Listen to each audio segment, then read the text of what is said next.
At the most basic level, an internal transfer is defined by an employee changing roles within the company. For example, a BDR being promoted to an AE. It sounds simple enough, but despite the fact that only one person is physically changing roles, from the technical headcount perspective, we're talking about 3 different positions: the existing BDR, a new AE, and a new BDR to backfill the employee who's being promoted. Internal transfers can be a nightmare to reconcile. The questions your finance team will have to ask during this process are, what's the budget impact of this change? What was the BDR's former salary? What will her new salary be?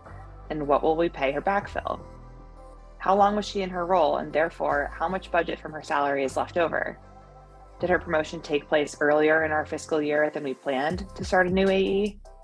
If so, what impact does that have on our budget variance? As you can imagine, an exciting promotion gets complicated very quickly. At TeamOhana, we've solved it. The internal transfer workflow takes all of the mental gymnastics out of the process and simplifies the reconciliation and subsequent backfill creation so that you can get excited about promotions again. Let's walk through the example we talked about earlier in the TeamOhana app. Earlier this year, we hired Sarah Smith to fill an open BDR position at our company. She's an incredibly high performer, and our manager has already started talking to her about taking the next step in her career and becoming a junior account executive. We just so happen to have a junior AE role open for a June 26th start date, which we could fill with an external candidate, or we could promote from within. We've decided to promote Sarah, so now it's time to initiate the internal transfer.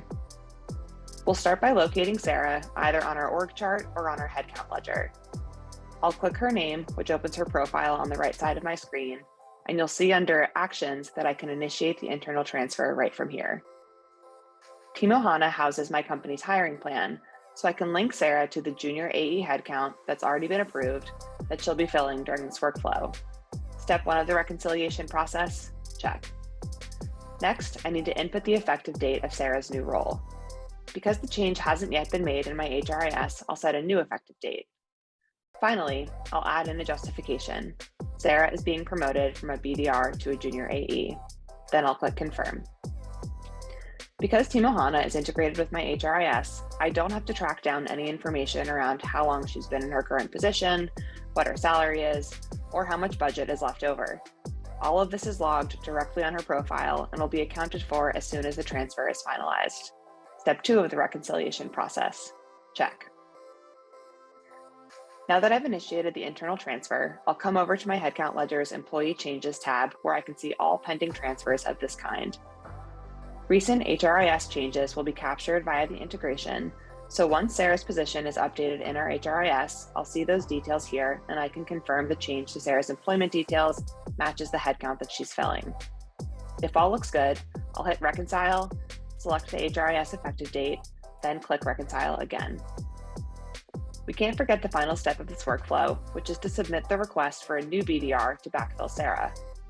Luckily, I can cap off Sarah's promotion by creating this request in the same place we initiated her internal transfer, her employee profile. I'll fill in the remaining details that have not already been auto-filled, then submit my request. Step 3, check. I wanted to highlight the extra complexity of this specific internal transfer because Sarah was hired earlier this year. That means she will be associated with 2 different headcounts. It's critical for my team to be able to keep track of this kind of movement because our employee count hasn't changed, despite that we're down 1 headcount and our hired count this year has increased from 14 to 15. Let's revisit those questions we had to ask ourselves at the start of this process. What's the budget impact of this change? What was the BDR's former salary? What will her new salary be? And what will we pay her backfill? How long was she in her role? And therefore, how much budget from her salary is left over? Did her promotion take place earlier in our fiscal year than we planned to start a new AE? If so, what impact does that have on our budget variance? You no longer have to worry about finding the answers to these questions because TeamOhana has them all, and everything is tracked directly in your Budgets and Forecasts tab. This is a process that, pre-TeamOhana, would take days to resolve. As you just saw, now it takes less than 5 minutes.